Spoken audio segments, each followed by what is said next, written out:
உன்னிடத்தில் நான் அடிக்கடி சொல்லிக் கொண்டிருப்பேனே, திருநாவூர் நம்பியாரான் நம்பிகள் என்று. அவர் இவர்தான். ஓ, அப்படியா? இறைவனுக்கு தொண்டு செய்ய தன்னையே அர்ப்பணித்துக் கொண்ட சிறந்த சிவபக்தர் இவர். ஆண்டவருக்கு தொண்டு செய்யும் நம்பியாண்டார் நம்பிகளே, வணக்கம். வணக்கம் சக்கரவர்த்திகளே. இறைவனுக்கு இவ்வளவு பெரிய கோவில் கட்டும் உங்கள் சேவைக்கு முன் எங்கள் தொண்டுகள் எம்மா.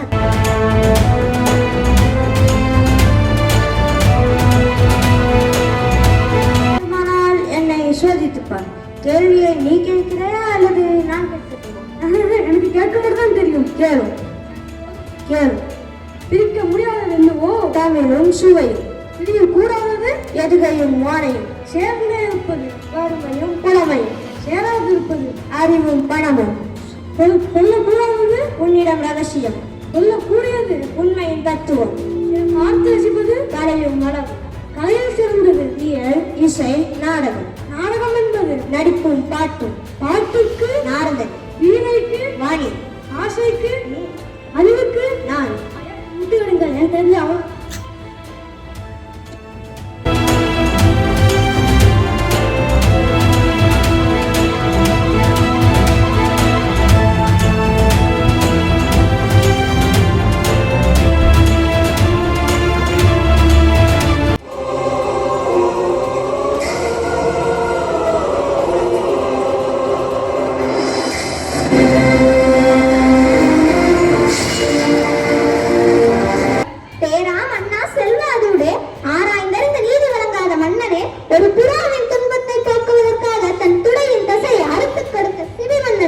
ஒரு பசுவின் துயரிலிருந்து தான் தனது ஒப்பற்ற மகனையை தேர் சக்கரத்தில் ஈட்டுக் கொண்ட மணிநீதி சோழனும் வாழ்ந்த பெரும் புகழுடைய புகார் நகரமே யான் பிறந்த ஊர்.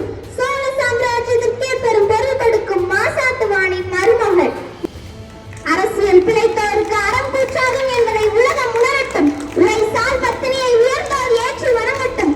ஊழ்வினை உறுத்து வந்து எல்லோருடைய மனதிலும் ஆழமாய் பதியட்டும். கொற்றவனாயினும் குற்றத்தை தட்டி கேட்கும் கொள்கையை வகுத்திடுவோம். ஆணுக்கும் பெண்ணுக்கும் நீதியை பொதுவில் வைப்போம்.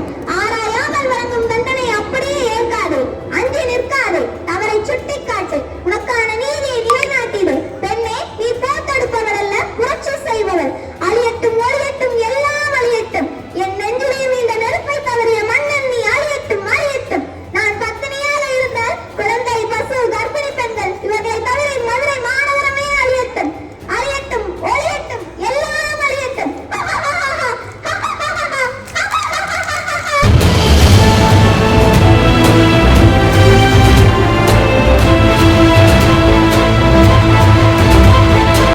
என்னங்க? என்னம்மா, நான் உங்களிடம் ஏதேனும் ஆசைப்பட்டு கேட்டுள்ளேனா? எனக்காக இதை செய்யக்கூடாதா?